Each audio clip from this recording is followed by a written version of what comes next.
नमस्कार, मैं हूं दीपक चौरसिया। 3 दिन पहले योजना आयोग ने देश से गरीबी भगाने का एक फॉर्मूला पेश किया था। फॉर्मूला ये था कि देश के ग्रामीण इलाकों में जो एक दिन में 27 रुपए 20 पैसे और शहरी इलाकों में एक दिन में 33 रुपए 30 पैसे खर्च करने वाले लोग हैं वो गरीब नहीं हैं। मतलब 27 रुपए और 33 रुपए में एक दिन का गुजर बसर आराम से हो सकता है। इसी आंकड़े के दम पर सरकार ने एक झटके में करीब 18 करोड़ लोगों को इस गरीबी की रेखा से निकाल दिया। गरीबी मिटाने के इस सरकारी पैमाने पर सवाल उठे तो कांग्रेस के नेताओं ने इसे सही साबित करने के लिए भरपेट भोजन के अजब गजब रेट लिस्ट पेश करनी शुरू कर दी है।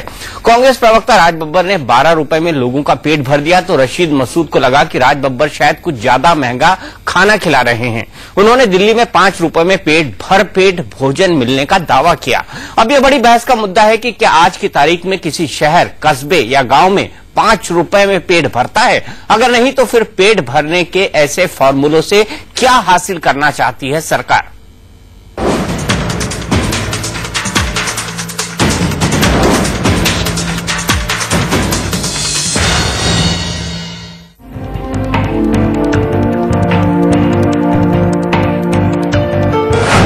गरीबों के साथ सबसे भद्दा मजाक।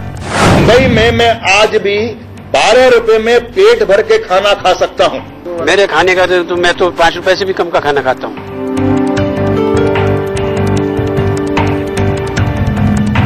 सुना आपने कांग्रेस के ये नेता कैसे गरीबी का मजाक उड़ा रहे हैं। कांग्रेस प्रवक्ता राज बब्बर 12 रुपए में खाने की थाली की बात करते हैं तो उन्हीं की पार्टी के रशीद मसूद एक कदम आगे बढ़कर दावा करते हैं कि सिर्फ 5 रुपए में भरपेट खाना मिलता है।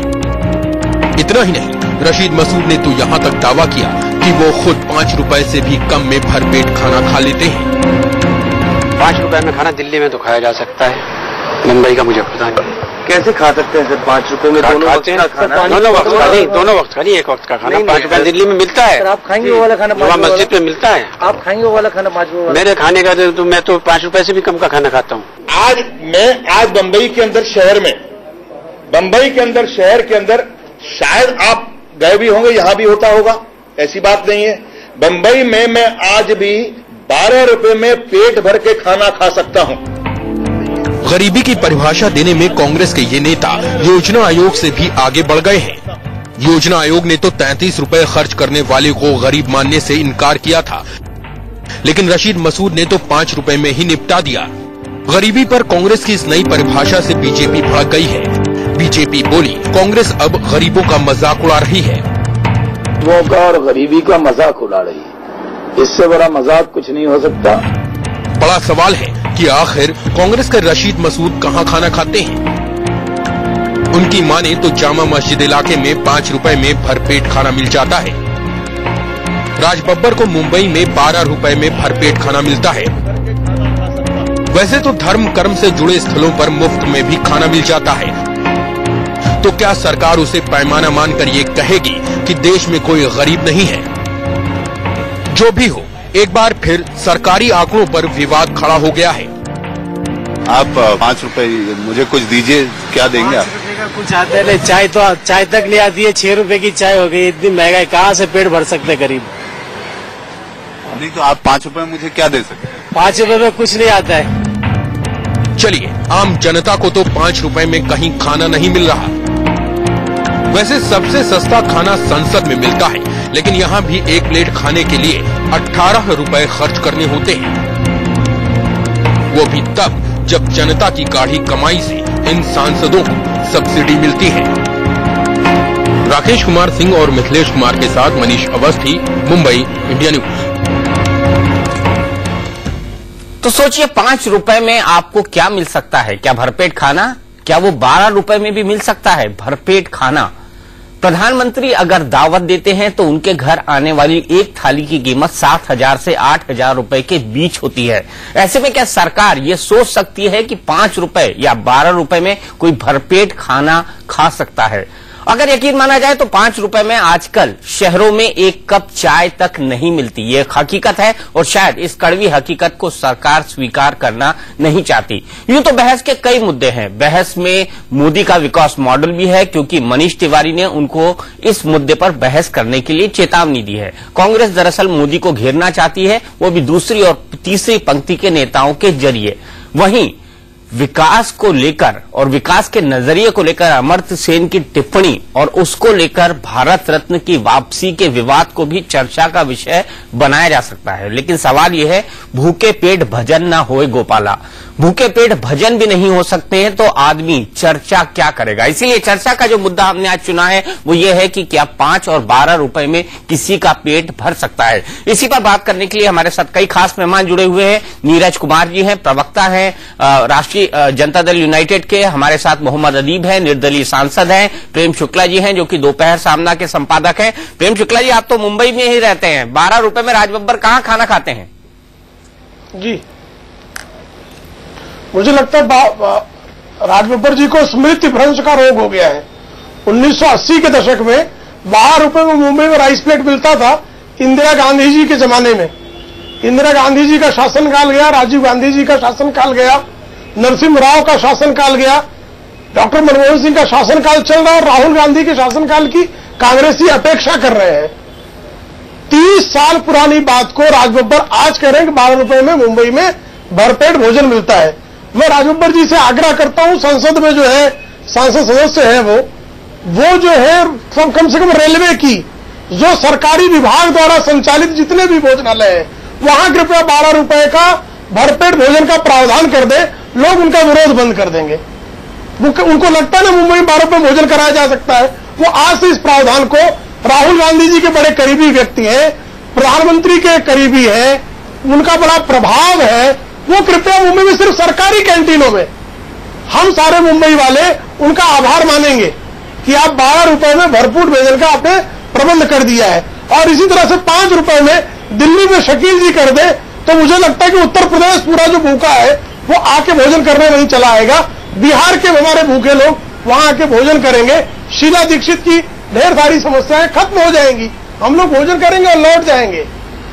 बिल्कुल, भोजन करके लौट जाएंगे। नीरज कुमार जी, बिहार में मिलता है 5 रुपए या 12 रुपए में भरपेट खाना?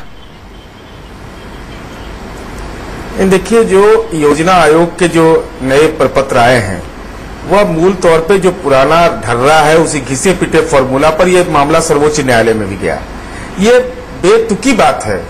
जो मानव विकास सूचकांक और देश के अंदर में, दीपक जी आप तो वरिष्ठ पत्रकार है, बहस का विषय ये बनना चाहिए कि लोगों को विकास का क्या मॉडल है। जीवन स्तर का उन्नयन नहीं हो और आप मानव विकास सूचकांक की बेहतर स्थिति नहीं हो, 5 रुपया, 12 रुपया, 27 रुपया, ये क्या हो रहा है? देश के लोगों का ये देश है ना, उनके बदौलत देश है ना। तो बहस का विषय तो ये बनना चाहिए कि अगर प्रति व्यक्ति कैलोरी कितनी चाहिए, इसके बारे में बार बार चर्चा हुई है। मैं तो ये समझता हूं कि योजना आयोग को जो निर्धारित मापदंड है उसको बदले जाने की जरूरत है। अब इस पर लगातार बहस होती रहती है लेकिन कोई निदान इसका निकल कर नहीं आ रहा है। माननीय सर्वोच्च न्यायालय ने इस संबंध में हस्तक्षेप किया। आदरणीय प्रधानमंत्री जी के आर्थिक सलाहकार के नेतृत्व में कमेटी का गठन हुआ। क्या परेशानी थी? कमेटी की रिपोर्ट आने देते, ये बहस का विषय बनता। लेकिन मानक को बदले जाने की जरूरत है। मानक को बदले जाने की जरूरत है। लेकिन जगदम्बिका पाल जी, आप भी दिल्ली में रहते हैं, मैं भी दिल्ली में रहता हूं। वैसे आप हैं उत्तर प्रदेश से, लेकिन दिल्ली आपका आना जाना होता रहता है सियासी कारणों से। क्या आपने 5 रुपए में दिल्ली में कभी भरपेट भोजन किया है जैसा रशीद मसूद साहब करवाना चाहते हैं?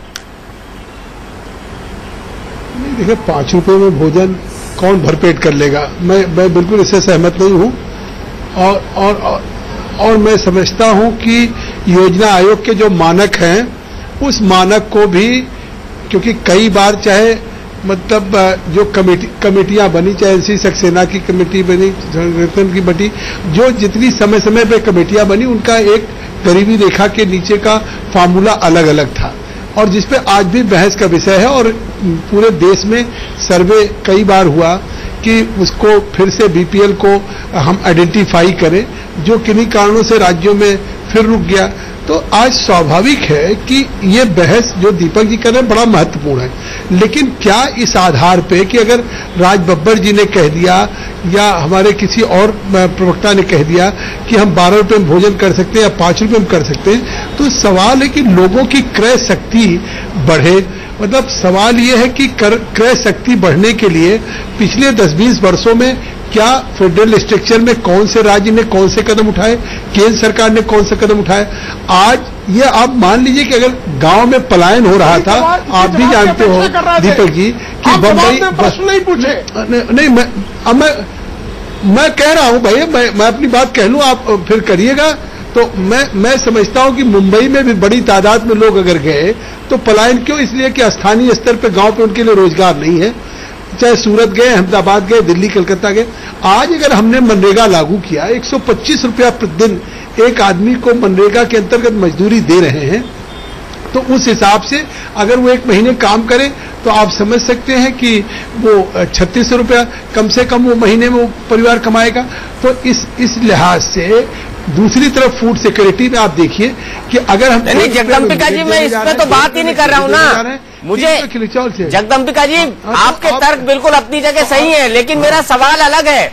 अगर 5 रुपए और 12 रुपए में दिल्ली और मुंबई में खाना नहीं मिलता है तो कांग्रेस के प्रवक्ता इसका ढिंढोरा क्यों पीट रहे हैं कांग्रेस की ऑफिशियल ब्रीफिंग के अंदर? ये तो देश को गुमराह करने वाली बात हुई। नहीं देखिए, नहीं ये गुमराह करने की बात नहीं है दीपक जी। आज भी दिल्ली के मतलब अगर आप चले जाइए दिल्ली स्टेशन पे, दिल्ली चांदनी चौक में चले जाइए, बहुत से जगहों पे आज भी गरीब 12 रुपए में खाना खा रहा है, 5 रुपए। ये बात सही है कि आप अगर हमसे पूछेंगे कि आप खा सकते हैं, मैं आपसे पूछूं या एक मिडिल क्लास से पूछूं, तो वो बिल्कुल उसका उत्तर होगा कि नहीं हो सकता। लेकिन आज भी लोगों की यह है कि लोग 2 रोटी ले लिया, सब्जी ले लिया, प्याज ले लिया, 5 रुपए में 2 रोटी कर सकती है करते जो है वहां सारे गरीब चले जाएंगे। और उसके बाद उसके जगदम्बिका जी पता बता दीजिए, मैं अभी टीवी पे चला दूंगा जहाँ 5 रुपए में भरपेट खाना मिल रहा हो। नहीं देखिए, और मैं भी चलूंगा आपके साथ खाने। भरपेट है नहीं, मैं समझता हूं कि चाहे दिल्ली हो या मुंबई हो, मैं ये कह रहा हूं कि अब भी इतने रुपए में लोग खाने वाले हैं। अगर वो 100 रुपया 200 मजदूरी भी कमा रहे हैं, लेकिन वो बचत करने के लिए वो एक मतलब कोशिश करते हैं कि 12 रुपए में खा लें, 10 रुपए में खा लें, 15 रुपए में खा लें और पैसा बचाएं, अपने गांव को भेजें, अपने घर को भेजें, अपने परिवार को भेजें।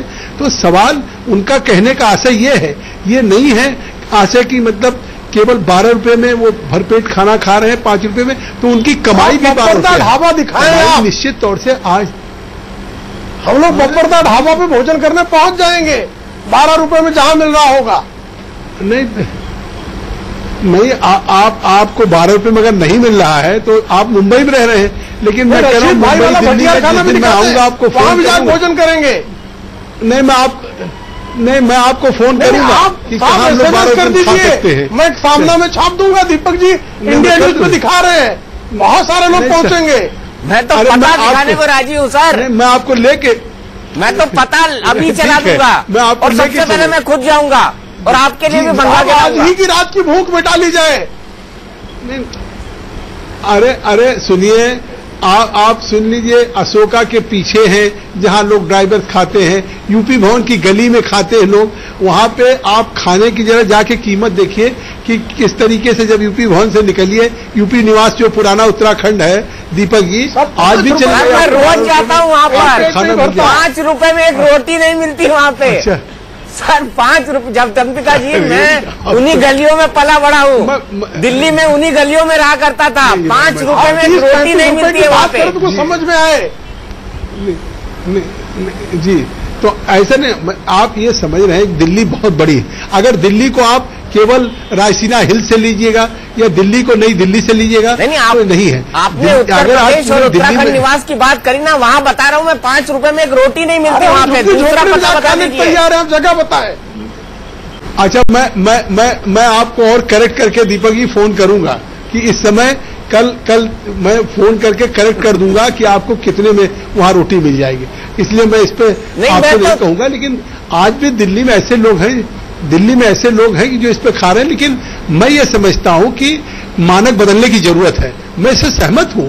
मैं ये नहीं मानता हूं कि 5 रुपया 12 रुपया जो इस तरीके से है, मैं उसको ये मैं मान लूं कि आज यही मानक है। देश को क्या लाभ? आज आपका योजना आयोग आपकी सहमति की कीमत नहीं योजना। अरे भाई, राज्य में भी योजना आयोग होते हैं, केवल केंद्र के योजना आयोग से नहीं है। योजना आयोग का नौकरशाह सुनने को तैयार नहीं। जी नहीं, क्यों नहीं सुनने के लिए तैयार होगा? देखिए, इस सवाल पे कोई एक फार्मूला बनाना होगा, और उस फार्मूला बनाने के लिए फेडरल स्ट्रक्चर साल भर में मनवा दीजिए। नहीं, फेडरल स्ट्रक्चर में आप 9 साल में नहीं मनवा देंगे, साल भर में मनवा दीजिए। नहीं, अब देखिए, नहीं बिल्कुल नहीं, हम फिर यूपीए 3 में नहीं आएंगे। आपको लग रहा है कि यूपीए 3 किसी और की बनेगी? यूपीए 3 अरे साहब, आप तो 60 साल से आ रहे हैं, पेट नहीं भर रही है, तो हमारा आपसे शिकायत क्या है? आपके आने पे शिकायत हम कहाँ कह रहे हैं कि नहीं आ रहे हैं? शिकायत आप 60 साल से आ रहे हैं, आप 40 साल से गरीबी मिटा रहे हैं। नहीं, आप 1970 के दशक का जो रेट था, उसमें आप 2013 में भोजन करवाने की बात कर रहे हैं, पता नहीं दे पा रहे। हमारी शिकायत यही है। आप आ जाते हैं, इसी की यही तो दर्द है। शिकायत शिकायत है, लेकिन आप अगर क्योंकि आपको रेट ही नहीं पता कि आप भारत है। नहीं, अच्छा, आपको रेट का पता? मुंबई भारत का देश है, लोकसभा देखे ही नहीं है, जानते ही नहीं है, आपको पता ही नहीं मालूम कहाँ सस्ता भोजन मिलता है। मैं लोकसभा मुझे पता है, इसलिए कि मैं लोकसभा चुन के आया हूं। आप एक अखबार के दफ्तर में बैठ के अखबार चला रहे हैं, इसलिए आपसे मैं बेहतर जानता हूं कि गांव में क्या हालत है, गांव की गलियों से गुजरा हूं। प्रेम शुक्ला जी, मैं आगे देश को क्यों दिग्भ्रमित कर रहे हैं? प्रेम शुक्ला जी, मैं आगे चलता हूँ। अभी बहुत सारे सवाल है, जगदम्बिका जी से पूछने हैं। उनसे ये भी पूछेंगे कि बस्ती में भरपेट खाना कितने रुपए में मिलता है, क्योंकि वो जगदम्बिका जी का दिल का शहर है, वो उनके खुद का शहर है, जहाँ से वो जीत के आते हैं। बस्ती में भी ये सस्ती नहीं है। नहीं, बस्ती सस्ती है कि नहीं वो उनसे पूछेंगे। लेकिन मोहम्मद अदीब जी मेरे साथ जुड़े हुए हैं। अदीब जी, क्या 5 रुपए और 12 रुपए में दिल्ली और मुंबई में पेट भर सकता है एक इंसान का? चौरसिया जी, बात यह है कि एक इज्जतदार इंसान और किसी इंसान की बात हो रही है, फकीर या भिखारियों की बात हो रही है। सवाल यह है कि कोई इंसान आज के दौर में किस तरीके से जिंदगी गुजार रहा है, उसमें 5 रुपए और 12 रुपए और 20 रुपए कहना भी जुर्म है। वो इसलिए जुर्म है कि अगर कोई गरीब भिखारी अपने दिन भर की मेहनत के बाद अगर एक रोटी और नमक खा के सो जाता है, तो आप कहते हैं कि इतने में पेट भर गया, उसकी तो आरजुएं खत्म हो गई हैं। ये कैसा इंसाफ हो रहा है? ये कहाँ के पैसे बताए जा रहे हैं? मेरे भाई जगदम्बिका पाल जी ने जो कुछ कहा, मैं उनसे सिर्फ इतना कहना चाहता हूं कि आज बदनसीबी इस मुल्क की ये है कि कोई भी इज्जतदार आदमी 50 रुपए में भी खाना नहीं खा सकता इज्जत की जगह पे बैठ के। अगर आप ये कहना चाहते हैं कि जहां लंगर लगा हुआ है, जहां कोई मजार है, कोई मंदिर है, वहां आदमी दिन भर का भूखा हुआ, उसको 2 रोटी मिल गई और नमक मिल गया और सब्जी की दाल मिल गई, आपने कहा पेट भर गया। हमको शर्म आती है, 60 साल के बाद हम इस तरह की बात करते हैं।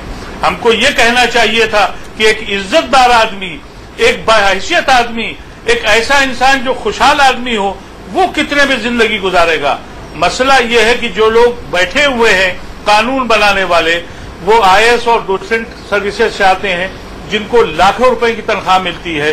हम मेंबर ऑफ पार्लियामेंट जो हैं, हमने उन गांव देहातों को भुला दिया है। जो गरीब हैं वो पंचायत का इलेक्शन भी नहीं लड़ सकते, वो कैसे बताएंगे कि दुर्दशा क्या है आम इंसान की। हकीकत को हमको मानना चाहिए। इस बहस में नहीं पड़ना चाहिए कि हम 5 रुपए में खाना खिला देंगे और हम 20 रुपए में खिला देंगे, 15 रुपए में खिला देंगे। हमको अपने गरेबान में मुंह डाल के ये देखना चाहिए कि हो क्या रहा है इस देश में। कैसी किस इज्जतदार आदमी से आप कह सकते हैं कि जाओ फला जगह खाना खा लो, जहां आप खड़े नहीं हो सकते हैं, वहां टुकड़े अगर आपको कोई 4 रुपए और 5 रुपए में दे देता है, आप कहते हैं मैं 5 रुपए में खा लेता हूं। हमारे जो मेंबरान कह रहे हैं 5 रुपए में खा लेते हैं, 500 रुपए रोज की तो दवा खा लेते हैं, 5 रुपए में खाना कहां से खाएंगे। मेरे ऊपर हजारों रुपए के गवर्नमेंट पैसा देती है, मेरे से बीमार आदमी इलाज करते हैं, हम ये कहते हैं कि हमको खाना मिल जाता है।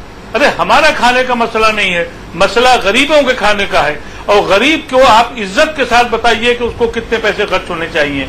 ये कैसा मजाक हो रहा है कि हमने 12 रुपए और 10 रुपए कर दिए। मैं सबकी इज्जत करता हूं, लेकिन हकीकत से मुंह छुपाना जो है, अपने मुंह के ऊपर पर्दा डाल लेना, ये बहुत अफसोसनाक बात है। न ये कोई पॉलिटिकल बात मैं कर रहा हूं, न मैं किसी पार्टी की मुखालफत कर रहा हूं। हम सबकी जिम्मेदारी ये बन गई है कि 65 साल में हम अपने गरीबों का पेट भी नहीं भर पाए। असल मुद्दा यह है कि गरीब का पेट नहीं भर पाए इज्जत के साथ, ये सबसे बड़ा मुद्दा आके बनता है। आज गरीब किस हालत में, लोगों ने कहा कि साहब 4 रुपए में भी रोटी मिल जाएगी। अरे दिन भर का भूखा प्यासा आदमी अपनी जब गरीबी की चादर ओढ़ता है तो एक गिलास पानी और टूटा हुआ कहीं टुकड़ा और 2 रुपए की रोटी मिल गई, आपने कहा पेट भरा दिया हमने। नहीं अदीब साहब, वो भी नहीं मिलता है। अफसोस से कहूंगा वो भी नहीं मिलता है। अफसोस से कहूंगा वो भी नहीं मिलता है। सिर्फ गुरुद्वारों और मंदिर के लंगरों को छोड़ के, जहाँ पे मुफ्त में खाना मिलता है, अगर सरकार वहाँ पर खाने की सलाह दे रही है, या रशीद मसूद साहब या फिर राज बब्बर साहब वहाँ खाने की सलाह दे रहे हैं तो अलग बात है। लेकिन गिरिराज सिंह जी, क्या बिहार में 5 रुपए और 12 रुपए में पेट भरकर एक वक्त का खाना मिल सकता है? दीपक जी, सारे सवाल का जवाब दोनों एक दूसरे का दे दिए। आज देश को आजाद हुए 60 साल से ऊपर हो गए, लेकिन दुर्भाग्य है कि 1971 में श्रीमती गांधी ने कहा कि हमें वोट दो, आधी रोटी खाएंगे, इंदिरा को लाएंगे, गरीबी मिटाएंगे। लेकिन आज उनकी बहू सोनिया गांधी के नेतृत्व में यूपीए 1 से यूपीए 2 चला। न उस समय गरीबी मिट पाई, सोनिया जी ने तो गरीबी को ही मिटाने का कसम खा लिया है। अपने तो 226 रुपए की चाय एक प्याली पीती होंगी, वो भी मैं कम बोल रहा हूँ। गरीबों की कीमत उन्होंने 26 रुपए आंका है। ये क्रूर मजाक है। और 5 रुपये में तो चपाती भी अब एक नहीं मिलता है। जगदम्बिका पाल जी कह रहे थे कि दीपक जी मिलता है। मैं उन ढाबे में जाते रहता हूँ, अभी भी दिल्ली जाता हूँ, नहीं मिलता है। ढाबा को दिल्ली कौन कहे, पटना कौन कहे, हमारे गांव के भी दुकानों में अब 5 रुपए में रोटी नहीं मिलती है। इसलिए देश को आंकने की जरूरत है। आप आंकड़े के अनुसार कह दें कि देश में बीपीएल की संख्या गिर गया है, लेकिन उससे आंकड़े से तो जरूर गिर जाएंगे, जमीनी हकीकत से बहुत दूर है। इसको समझने की जरूरत है। सरकारी अधिकारी और सारे राजनेता जो आज सत्ता पर आसीन है, 6 दशक में हम गरीबी को नहीं मिटा पाए और वही राग अलाप रहे हैं जो श्रीमती गांधी ने शुरू की थी 1971 में। आज उनकी बहू 10 साल राज करने के बाद भी वही कह रही हैं, 2 रुपये चावल, 3 रुपये चावल, 2 रुपये गेहूं, और लगता है शायद देश से गरीब को मिटा देंगे। गरीबी इनसे नहीं मिट सकता है दीपक जी। जो इनके कानून, जो योजना बन रही है, योजना में इन्हें वोट चाहिए, वोट के सिवा कुछ नहीं चाहिए। इन्होंने मनरेगा के नाम पे किया था, इन्हें यूपीए 1 में एक सफलता मिल गई, उसी को ये देहात की कहानी है, पड़कल पारे घी खिचड़ी। अब इन्हें लग रहा है यूपीए 2 का नैया इनको ये मिला, खाद्य सुरक्षा अधिनियम मिटा देगा और 5 रुपये ये और इनको भारी पड़ेगा। जब जमीनी हकीकत पर 5 रुपये में किसी को खाना नहीं मिलेगा तब वो क्या कहेगा। गरीब के ऊपर मैं समझता हूँ एक क्रूर मजाक है, कटे पर नमक छिड़कने के बजाय के तरह है। मैं यही कहूंगा ये गरीबों के साथ मजाक है।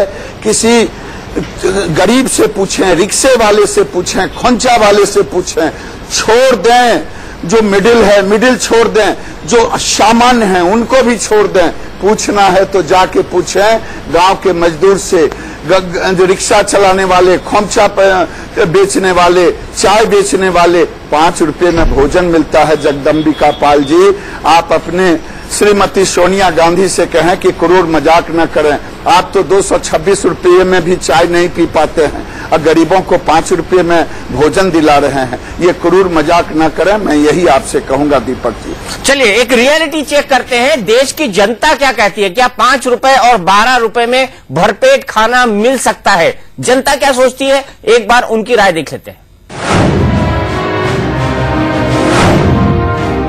5 रुपए मुझे कुछ दीजिए, क्या देंगे आप?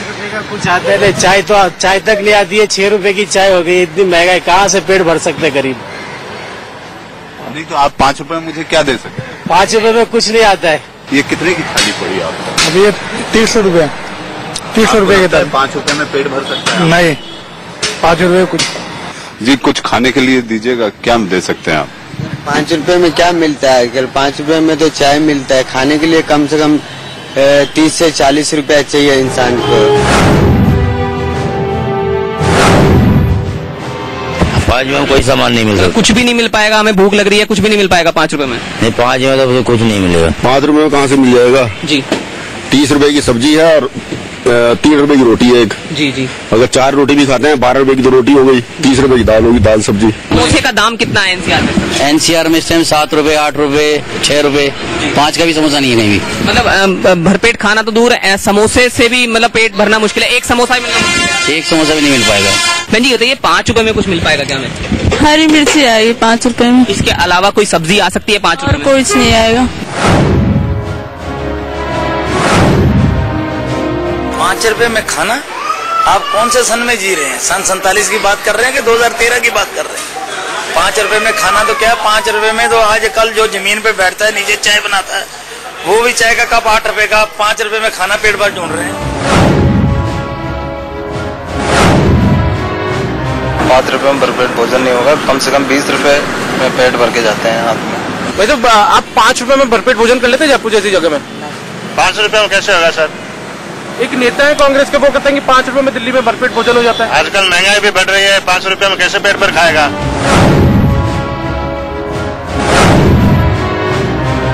15 रुपया एक थाली। क्या क्या? भात, दाल, सब्जी।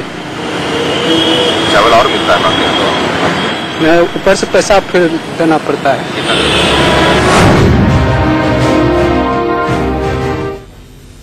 तो पटना का सबसे गरीब से गरीब रिक्शे वाला भी बोलता है कि कम से कम 15 रुपए में थोड़ा सा भात और थोड़ा सा तरकारी मिलता है। जगदम्बिका पाल जी, यह है देश का रियलिटी चेक। 5 रुपए में एक महिला कहती है कि थोड़ी सी हरी मिर्ची मिल सकती है, इससे सिवा कुछ नहीं। तो ये भरपेट खाना कांग्रेस के नेताओं को कहां से दिख रहा है? नहीं, देखिए, जो बात आपने कही, बात मैंने शुरू में भी ये कही कि 5 रुपए या 12 रुपए में अगर आप हमारे अब भी उस को ले लें तो वो कुछ ही नहीं। लेकिन जब आपने कहा 5-12 में कहीं खाना मिल सकता कि नहीं मिल सकता, तो अभी आपने देखा कि 3 रुपए में रोटी मिल रही है। तो उस हिसाब से हमने कहा मान लिया 5 रुपए अगर किसी व्यक्ति के पास है, 3 रुपए में एक रोटी मिल रही है सर, एक रोटी सूखी। हाँ, एक रोटी, हाँ, एक रोटी सूखी। अगर मान लिया 2 रोटी ले रहा है, प्याज खा रहा है। आज देश में ऐसी स्थिति है हम लोगों के क्षेत्र में कि लोगों को दोनों वक्त का खाना नहीं मिलता है। तो आज उस हिसाब से वो प्याज नहीं मिलेगा सर। प्याज तो 40 से 50 रुपए किलो मिल रहा है। आपके से प्याज की कीमत दिल्ली में 40 से 50 रुपए किलो है। इसका भाव भी नहीं पता। नहीं तो अरे आपको सब पता है। आप बीच बीच में रनिंग कमेंट्री मत करिए। आपकी जब बारी आए तो आप बोलिए, समझे। और इस समय दीपक जी, आप जानते हैं कि ये दौर ऐसा है, जब बरसात होती है तो मेरा मन है कि नासिक से अरे मुझे हर शहर के रेट का पता है, समझे। आपके भी शहर का रेट का पता है और दिल्ली का भी पता है। जो दीपक जी कह रहे हैं बिल्कुल ठीक कह रहे हैं, और मेरे अपने शहर का भी पता है। तो इसलिए हमसे मत पूछिए। मतलब मैं जानता हूं, मैं एक किसान का ही बेटा हूं, मैं ऐसा नहीं है। तो ये बात, लेकिन मैंने आपसे ये कहा दीपक जी कि आज गरीबी रेखा को और ये योजना आयोग के जो पैमाना है, इस पे अब निश्चित तौर से इस पे संशोधन की जरूरत है। इस पे राज्य सरकारों में, केंद्र सरकारों ने राज्य सरकारों को चिट्ठियां भी लिखी कि हम इस संबंध में कि एक क्या तय करें गरीबी रेखा का, वो उस मानक पे। और इस पे कई कमेटीज बनी है, कई कमेटीज की रिपोर्ट्स भी आई हैं, तो उस आधार पे। लेकिन सवाल ये है कि ये तो एक अलग चीज हुई। आज हर राज्य सरकार की, केंद्र सरकार की केवल जिम्मेदारी नहीं है कि आज लोगों की क्रय शक्ति बढ़े, लोगों की आय बढ़े, लोगों के लिए रोजगार बढ़े। आज देख रहे हैं राज्यों में पॉपुलिस्ट प्रोग्राम हो रहा है, लोगों को प्रभावित करने के लिए केवल चीजों का वितरण हो रहा है। तो अब इससे आप एम्प्लॉयमेंट नहीं जनरेट कर सकते। तो फूड सिक्योरिटी बिल से जनरेट हो जाएगा एम्प्लॉयमेंट? कृषि विकास। जगदम्बिका जी, ये काउंटर सवाल मैं आपसे पूछता हूँ, क्या फूड सिक्योरिटी बिल से एम्प्लॉयमेंट जनरेट हो जाएगा? वो भी तो एक पॉपुलिस्ट स्कीम है। नहीं, वो भी एक पॉपुलिस्ट स्कीम है। और मैं दूसरा सवाल आपसे ये पूछना चाहता हूँ कि जब 12 करोड़ ही रह गए हैं बीपीएल से नीचे, तो आप 65 करोड़ लोगों को जो फूड सिक्योरिटी बिल में अनाज देने का दावा कर रहे हैं, वो कैसे कर रहे हैं? आपका योजना आयोग कह रहा है कि 12 करोड़ ही बीपीएल से नीचे लोग बचे हैं। तो आप 65 करोड़ लोगों को अनाज देने का दावा कैसे कर रहे हैं? मैं इन दोनों सवाल का जवाब बिल्कुल दीपक जी दे दूं कि आपने कहा कि क्या फूड सिक्योरिटी बिल एम्प्लॉयमेंट आपको देगा? बिल्कुल नहीं देगा। फूड सिक्योरिटी बिल देश के जो हम उस सिक्योरिटी बिल में कवरेज करने जा रहे हैं 60% पॉपुलेशन, लगभग 82 करोड़ लोगों को हम उस फूड सिक्योरिटी में भोजन सर, बीपीएल के लोग ही 14 करोड़ है आपके योजना आयोग के, तो 84 करोड़ कहां से हो गए? मुझे इस बात का जवाब दे दीजिए। देखिए, आपका योजना आयोग तो कह रहा है कि गरीबों की संख्या घट गई, बीपीएल परिवारों की संख्या घट गई, तो 84 करोड़ लोगों को भोजन आप कहां से दे रहे हैं फूड सिक्योरिटी में? क्योंकि वो तो एबो पॉवर्टी लाइन हो गए। नहीं, लेकिन तो योजना आयोग से गवर्नमेंट नहीं गवर्न होती है।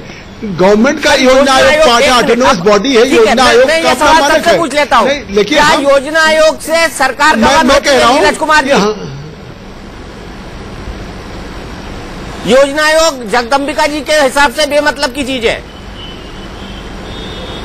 नहीं, हम नहीं कह रहे बेमतलब चीज है। मैं कह रहा हूँ ये सरकार, कोई भी डेमोक्रेसी में सरकार फैसला करती है दीपक जी कि दीपक जी ये फैसला हम करते हैं, चाहे कहीं राज्य की सरकार हो केंद्र की, कि हमको अगर जनता के हित में कौन सा कार्यक्रम, अगर हमने फूड सिक्योरिटी बिल में 82 करोड़ लोगों को कवर किया है और योजना आयोग के हिसाब से गरीबी 22% घटी, 15% और लोगों को, और अगर आपके हिसाब से 12 करोड़ लोग रह गए, तो ये हमारी बात है कि हम अगर उसमें बीपीएल से एपीएल को भी कवर कर रहे हैं, तो एपीएल को कवर करने में जमहूरियत में या जनतंत्र में कोई रोक नहीं है दीपक जी। चलिए, मैं आता हूं नीरज जी से सवाल। नीरज जी, मतलब सर जी, क्या योजना आयोग को सिर्फ आंकड़े बनाने वाली संस्था मान लिया जाए, उसका पॉलिसी मेकिंग में कोई रोल नहीं है? या जो बेमतलब के आंकड़े हैं योजना आयोग दे दे? ये आलोचना और प्रति आलोचना का दीपक जी विषय नहीं है।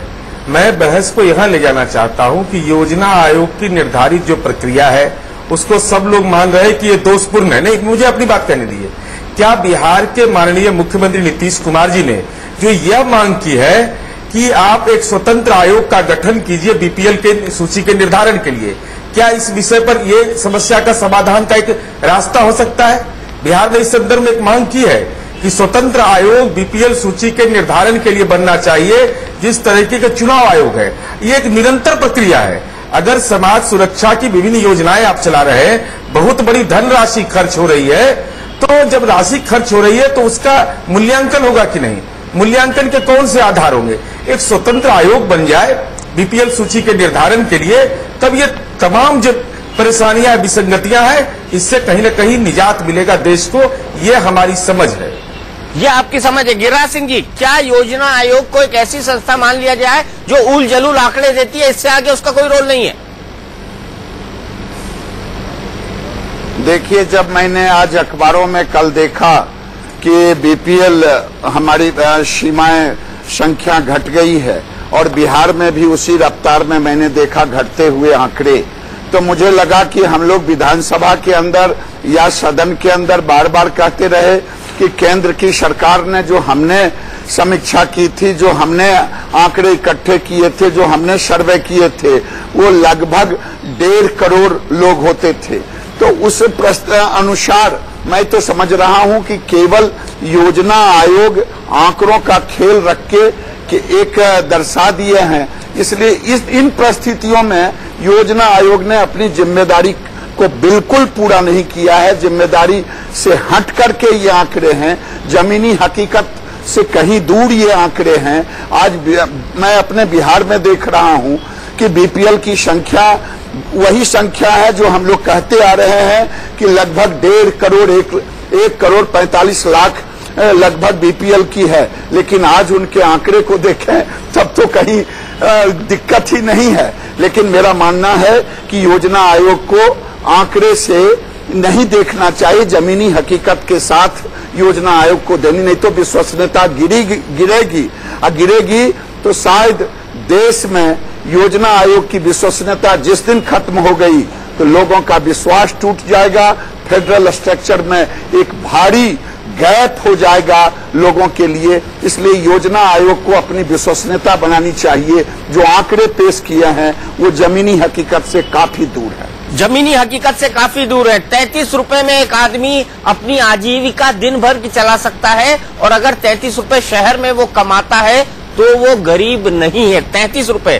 प्रेम शुक्ला जी, 33 रुपए में क्या करेंगे आप दिन भर में? जी देखिए, 33 रुपए में भारत में ग्रामीण इलाके में भी कोई एक व्यक्ति अपने परिवार का पेट नहीं भर सकता, खुद का पेट नहीं भर सकता, खुद के लिए संसाधनों की किसी प्रकार की जुगाड़ नहीं कर सकता।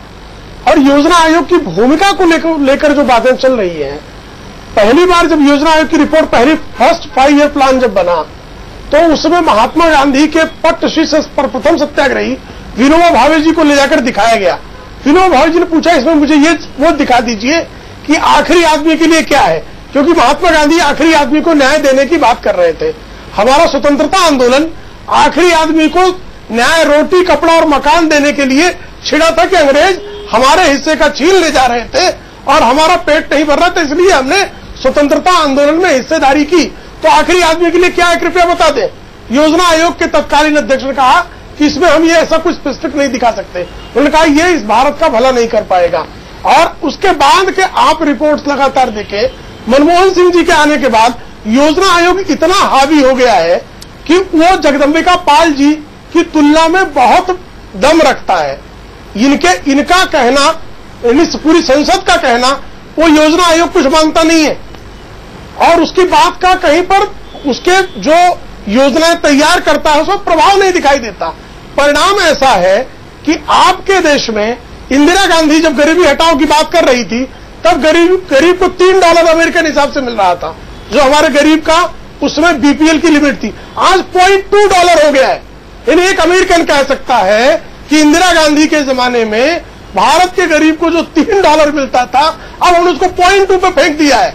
यानी हमने भारत के आम आदमी की औकात को पूरी तरह से खत्म कर दिया है। गरीबी नहीं हटी, गरीब हट गया। ये पंचवार्षिक योजनाओं का प्रदेय है, और उसमें जो भी शासक रहे हैं उन सबकी जिम्मेदारी रही है, क्योंकि पंचवार्षिक योजनाओं को अल्टरनेट हमको किस तरह से देना चाहिए। जो राजा जी कह रहे थे उस समय कि ये योजनाएं जो है आम आदमी को क्या दे रही हैं, कृपया देख लिया जाए, उसमें फेल थी। डॉक्टर राम मनोहर लोहिया कह रहे थे, अटल बिहारी वाजपेयी संसद के भाषणों में उस समय कह रहे थे, और उसका परिणति आज ये है कि आम आदमी को कोटे में डिसाइड कर दिया बाप ने कि इतने लोगों को हमने दे दिया, इनको खाना खिला देंगे, इतने लोगों को रोजगार दे देंगे, आंकड़ों में जिंदा रहो, आंकड़ों में मर जाओ। तुम सचमुच जिंदा हो या मरे हो, इसके लिए भी जो है किसी से जाके लिखा के ले आओ, तब मानेंगे। ऐसी स्थिति नौकरशाही ने खड़ी कर दी है। लोकतंत्र को लोकतंत्र में तब्दील कर दिया गया है। इसलिए अब भारत के आम आदमी को दिया क्या जा सकता है 65 वर्षों के बाद, कम से कम उस पर हमको एक ईमानदार, हमारा तंत्र कैसे नष्ट हो गया है, कार्यपालिका की क्या दोष है, लोग, हमारी जो संसद है कहां चूक कर बैठी, विधायिका कौन से कानून बनाने में विफल रही, और न्याय देना सुनिश्चित करने में सर्वोच्च न्यायालय कैसे विफल रहा, इस पर ही पूरी चर्चा करने की आवश्यकता है। क्योंकि अब आपको गरीब को अपने हाशिए पे नहीं, पहले पूरी तरह से खत्म कर देने का। पहले आज खाने पे चर्चा कर लेते हैं प्रेम जी, क्योंकि भूखे पेट भजन नहीं होते हैं। आज खाने पे चर्चा कर लेते हैं कि 5 रुपए और 12 रुपए में खाने मिलता है। तो भजन तो भूल गए हैं, सिर्फ भूख ही भूख याद है। भूख ही भूख याद है, लेकिन क्या कांग्रेस के नेताओं को मालूम नहीं कि 5 रुपए और 12 रुपए की थाली में क्या आता है? चलिए हम आपको दिखाते हैं 5 रुपए में भरपेट भोजन की हकीकत। इसे देखिए और सोचिए कि अगर ये फॉर्मूला वाकई गरीब का पेट भर सकता है, तो फिर सरकार ने अपनी तीसरी सालगिरह पर नेताओं मंत्रियों की दावत की एक थाली पर कितने रुपए, ध्यान से सुनिएगा, आप सब लोग सुनिएगा, 7,721 रुपए क्यों फूके? ये जो चौथी सालगिरह हुई थी यूपीए 2 की, उसमें एक थाली की कीमत थी 7,721 रुपए। इस एक थाली में तो कांग्रेस नेताओं के हिसाब से कोई गरीब पूरे 2 साल तक दोनों वक्त पेट भर सकता था। ये है 5 रुपए वाली थाली। पूरी थाली में 1 रोटी और आधी से भी कम कटोरी दाल। अगर दुकानदार थोड़ा मेहरबान हो जाए तो 1 हरी मिर्च थाली में डाल देगा।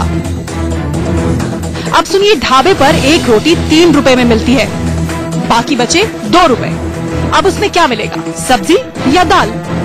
मान लिया गरीब आदमी है, दुकानदार का दिल थोड़ा पसीजा तो आधी कटोरी दाल डाल देगा। अब अंदाजा लगा लीजिए और गरीब अपना पेट देख ले, 1 रोटी और आधी कटोरी दाल में क्या पेट भर जाएगा? रशीद मसूद साहब कहते हैं कि उनका पेट 5 रुपए से भी कम में भर जाता है। चलिए मान लिया, आप थाली में एक रोटी रहने देते हैं और एक हरी मिर्च। सोच लीजिए, गौर से देख लीजिए, इतने में क्या रशीद मसूद साहब का पेट भर जाता है? अब राज बब्बर की थाली दिखाते हैं। ये है 12 रुपए वाली थाली। 3 रोटी और आधी कटोरी से थोड़ी ज्यादा दाल, एक हरी मिर्च। सिनेमा के ग्लैमर में रहने वाले राज बब्बर का 12 रुपए में पेट भर जाता है। अब आपको बताते हैं हमारे नेताओं का पेट कितने रुपए में भरता है। 22 मई 2012 को UPA 2 की तीसरी सालगिरह पर प्रधानमंत्री के घर पर पार्टी हुई। 27 सितंबर 2012 को RTI एक्टिविस्ट रमेश वर्मा ने खुलासा किया कि पार्टी में एक थाली की कीमत 7,721 रुपए थी। कुल 11,34,296 रुपए खर्च हुए। इतने में 43,000 गरीबों का पेट भर सकता था। इस पार्टी में एक थाली 7,721 रुपए में मिली थी। एक गरीब का 5 रुपए में पेट भरता है तो रोजाना 2 वक्त वो 10 रुपए में भरपेट खा लेगा, यानी एक साल में 3,650 रुपए खर्च करेगा। दूसरे साल 3,650 रुपए, कुल 7,300 रुपए हुए।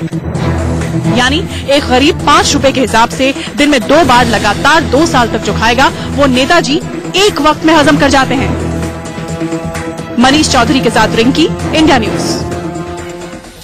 दिलचस्प, UPA 2 की तीसरी सालगिरह की पार्टी और एक थाली का खर्च 7,721 रुपए। जगदम्बिका पाल जी, एक थाली में 7,721 रुपए प्रधानमंत्री जी को क्यों खर्च करना पड़ते हैं आखिरकार?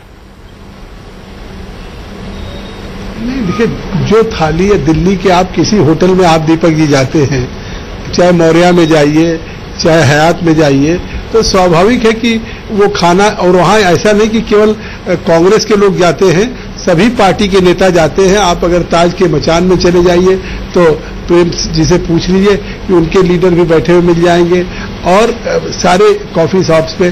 तो ये नहीं है, वहाँ की जो कीमत है वो ज्यादा ही है। मतलब किसी भी होटल की या किसी कैटरिंग वाले को, अगर आप साधारण भी किसी कैटरर से अगर आप अपने घर पे भी कोई फंक्शन कराइए तो भी 1,000-2,000 रुपए वो ले लेते हैं। तो फिर 5 रुपए की बात कहाँ से आ गई sir? Party parliament, Rashid Masood साहब को यह आत्मज्ञान कैसे हुआ कि 5 रुपए में दिल्ली में भरपेट खाना मिल सकता है? अगर प्रधानमंत्री जी को पता होता तो वो भी 5 रुपए की थाली मंगवा लेते वहाँ पे।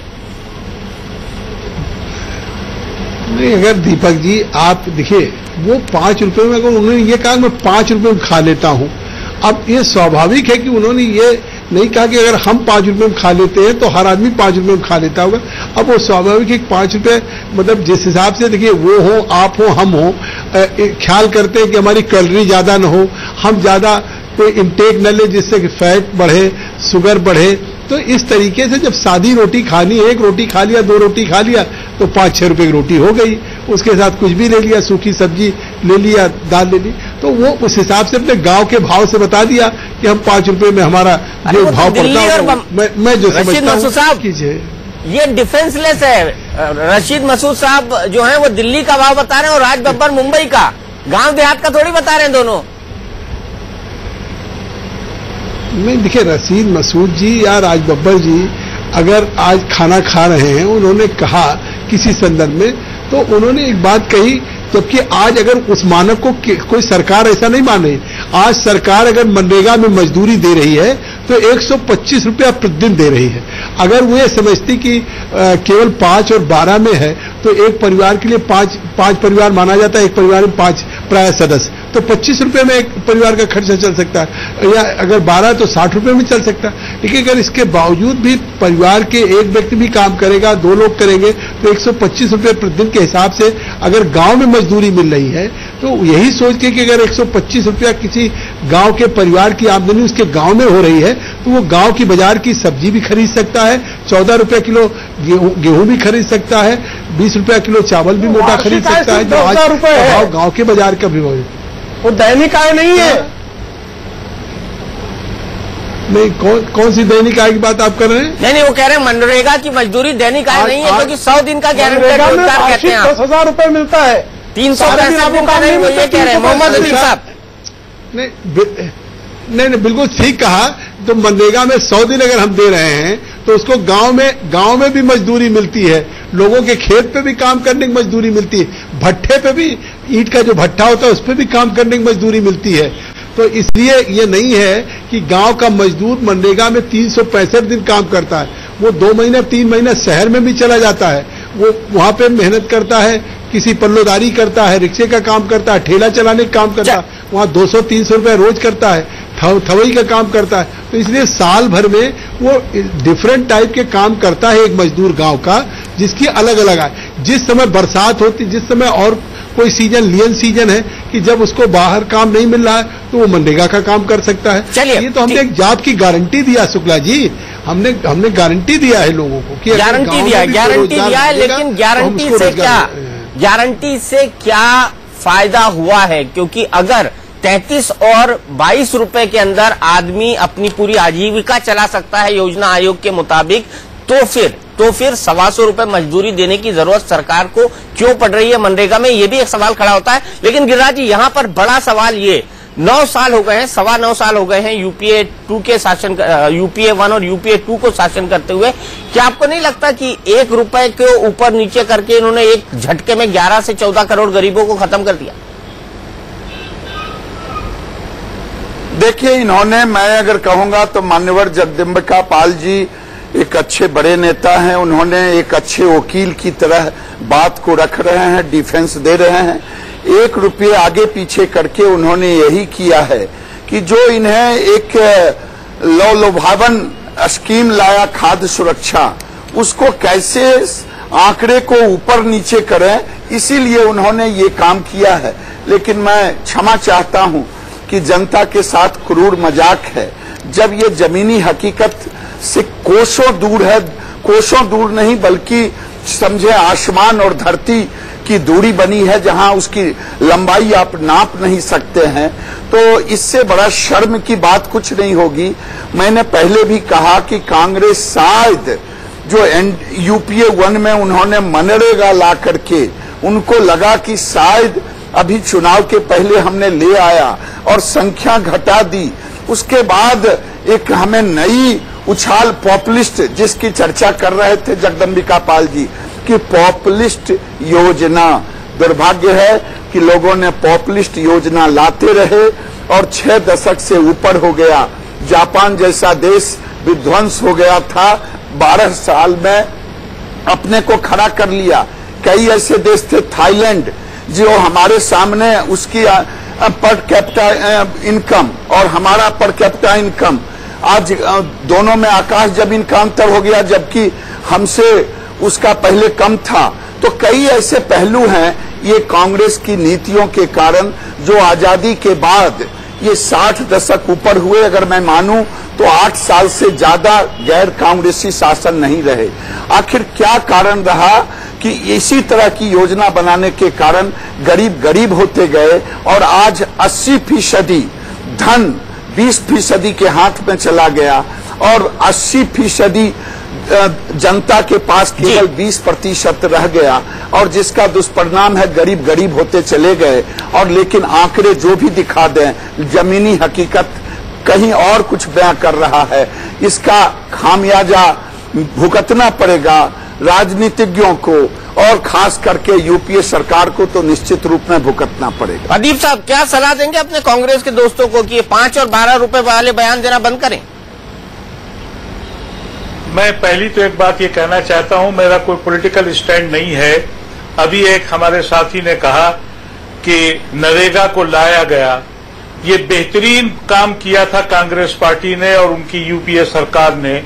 देहातों में उन्होंने एम्प्लॉयमेंट की एक गारंटी दी थी, लेकिन वो फेल इसलिए हो गई कि हम खुद अपने गरेबान में मुंह नहीं डालते, हम बेईमान लोग हैं, हमने उसमें चोरी की है, उसकी नीयत पे फर्क किया है। आज अगर ये कह रहे हैं कि हम लेके आ रहे हैं फूड सिक्योरिटी बिल, यानी हम कोई 80-85 करोड़ लोगों को सस्ते पे खाना देना चाहते हैं, मैं समझता हूं इसकी प्रशंसा करनी चाहिए। इसलिए करनी चाहिए कि इसमें मिडिल लोअर क्लास को भी वो कह रहे हैं कि आपको सस्ता खाना हम दे देंगे। कहाँ कह रहे हैं सर? राजीव साहब पढ़ लीजिए, कहाँ कह रहे हैं? मिडिल और लोअर क्लास को कहाँ कह रहे हैं? वो तो बीपीएल के लिए कह रहे हैं। नहीं, देखिए बीपीएल को नहीं, वो कहते, उन्होंने एक क्राइटेरिया मैं जो आपका ये जो जो प्लानिंग कमीशन है, मैं इसकी बकवास में नहीं जाना चाहता। मैं तो सरकार से और अपने पॉलिटिशियन साथियों से ये कहना चाहता हूं कि जो भी मिडिल क्लास तक आदमी को जितना सस्ता सब्सिडाइज आप दे सकें उनको दीजिए, इसलिए कि प्रैक्टिकल बात यह है कि आज के देश में 1000 रुपया भी कोई चीज गांव के अंदर नहीं है, शहर तो छोड़ दीजिए। प्रैक्टिकल बात यह है। जहां तक नरेगा का सवाल है, वो एक बेहतरीन स्कीम थी, लेकिन उस स्कीम में भी हमने भ्रष्टाचार किया।